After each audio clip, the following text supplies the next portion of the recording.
जय श्री राधे।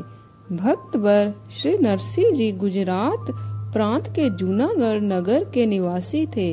इनके पिता का नाम श्री कृष्ण दामोदर और माता का नाम दया कुंवरी था।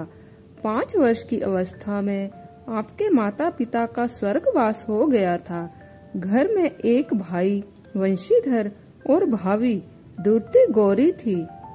भाभी अति ही क्रोधी स्वभाव की थी। किसी दिन आप इधर उधर घूम फिर कर आए और भाभी से पीने के लिए जल मांगा। वे मन ही मन जल भून गईं और बोली, तुम बड़ी भारी कमाई करके आए हो ना, इसीलिए तुम्हें जल पिलाए बिना कैसे काम बनेगा। अपने आप जल लाकर पियो। भाभी ने जब इस प्रकार का जवाब दिया तो घोर अपमान का अनुभव करके श्री नरसिंह जी बिना जल पिए ही घर से निकल चले और जंगल में जाकर एक शिवजी के मंदिर पर पड़ गए। मानो आपने शिव की शरण में जाकर अपना दुख निवेदन किया और स्थिर चित्त से आपने शिव का ध्यान किया। श्री शंकर जी के मंदिर पर बिना कुछ खाए पिए पड़े पड़े 7 दिन बीत गए। तब श्री शिव जी ने विचार किया कि यदि कोई आदमी किसी क्षुद्र या गरीब के द्वार पर जाकर पड़ जाता है तो वह भी उसकी खबर लेता है, दुख दर्द की पूछताछ करता है। फिर मैं तो देव आदि महादेव हूँ, मुझे इसकी खबर लेनी चाहिए। ऐसा विचार कर भगवान शंकर जी ने प्रथम तो नरसिंह जी की भूख प्यास को सर्वथा दूर किया। उसके बाद साक्षात प्रकट होकर दर्शन देकर बोले, वत्स वर मांग लो। श्री नरसिंह जी ने कहा, प्रभु मैं वर मांगना नहीं चाहता हूँ, फिर भी यदि आप देना चाहते हैं तो सोच समझकर ये वस्तु दीजिए जो आपको सबसे अधिक प्यारी है। यह सुनकर श्री शंकर जी सोच विचार में पड़ गए कि जो मेरी प्रिय वस्तु है उसका रहस्य तो मैं अपनी प्राण प्रिया श्री पार्वती जी से भी कहने में डरता हूँ और वेद नेति नेति कहकर उसका वर्णन करते हैं।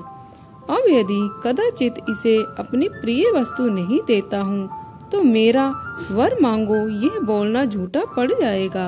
ऐसा विचार कर शंकर जी ने उन्हें अपना सा श्री कृष्ण प्रेम प्रदान किया और श्री नरसिंह जी को सुंदर सखी स्वरूप प्रदान कर स्वयं भी त्रिलोचना सखी रूप धारण कर नित्य श्री वृंदावन धाम में आए।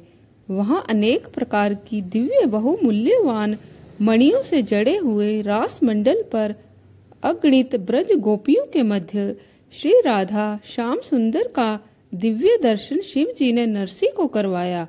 श्री नरसिंह जी ने देखा कि स्वर्णमय रास मंडल रंग बिरंगे हीरों से जड़ा हुआ है। ब्रज गोपियों के मध्य प्रिय प्रियतम दोनों विचित्र गतियों में नृत्य कर रहे हैं। गान तान की अद्भुत छवि ध्वनि छाई हुई है। लाल जी ताली बजाकर ताल लगा रहे हैं और नृत्य एवं राग की सुंदर गति ले रहे हैं। गर्दन का झुकना और हिलना, अंगुलियों को मोड़कर मुद्राएं बनाना अत्यंत मनमोहक था। श्री मुख से निकलता हुआ गायन का मधुर स्वर सुनकर कानों को तृप्ति होती थी। मृदंग और मुहचंग आदि बाजे गायन के साथ बज रहे थे। नृत्य करते हुए प्रिय प्रियतम के प्रत्येक अंग में शोभा की जो लहरें उठ रही थी, वे मानो परिकर प्रेमियों को नवीन प्रेम जीवन प्रदान कर रही थी। श्री शंकर जी ने श्री नरसिंह अली को मशाल दिखलाने की सेवा प्रदान की। यह प्रिय प्रियतम की शोभा सुंदरता को देखकर निहाल हो गई। इसी बीच नंदलाल जी की दृष्टि इनके ऊपर पड़ी तो आपने जान लिया कि यह तो कोई नई सखी आज रास में आई है। श्री ठाकुर जी ने अनुमान करके जान लिया कि यह शिव जी की रंगीली सहचरी है। श्री शंकर जी ने मीठी मुस्कान और नेत्रों के संकेत से जनाया कि यह मेरे साथ आई है, आप कृपा करके परिकरों में इसे शामिल कर लें। रास विलास का दर्शन कराकर श्री शिव जी चाहते थे कि अब मैं यहाँ से इन्हें ले जाऊं, परंतु नरसिंह अली जी चाहती थी कि मैं अपने प्राणों को न्यौछावर कर दूं। तब श्री ठाकुर जी ने कुछ समीप आकर श्री नरसिंह जी को समझाया कि तुम यहाँ से जाओ और मेरे इस बिहारी रूप का सर्वदा ध्यान करते रहना। जब जहाँ तुम मेरा स्मरण करोगी तब तहाँ ही प्रकट होकर मैं तुम्हें दर्शन दूंगा। साथ ही भगवान ने कीर्तन करने के लिए करताल प्रदान किया।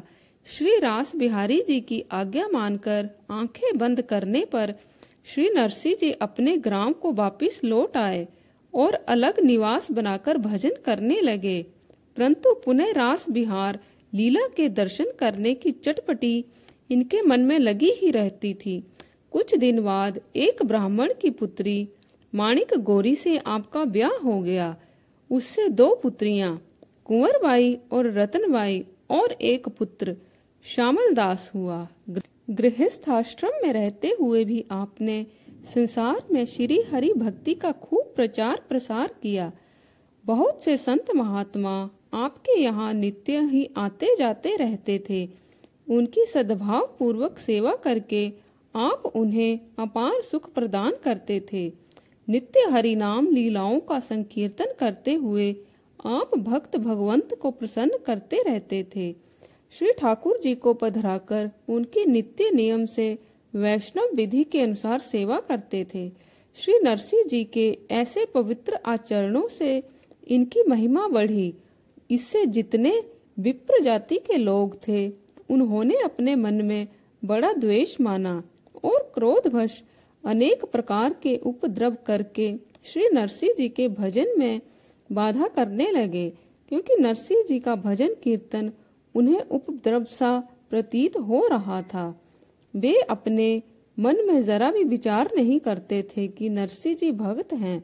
इधर परम विवेकी श्री नरसिंह जी श्री श्याम सुंदर की रूप माधुरी के सागर में निरंतर डूबे रहते थे। तो भक्तों, आज के लिए बस इतना ही। कल फिर आपसे भेंट होगी। तब तक के लिए जय श्री राधे।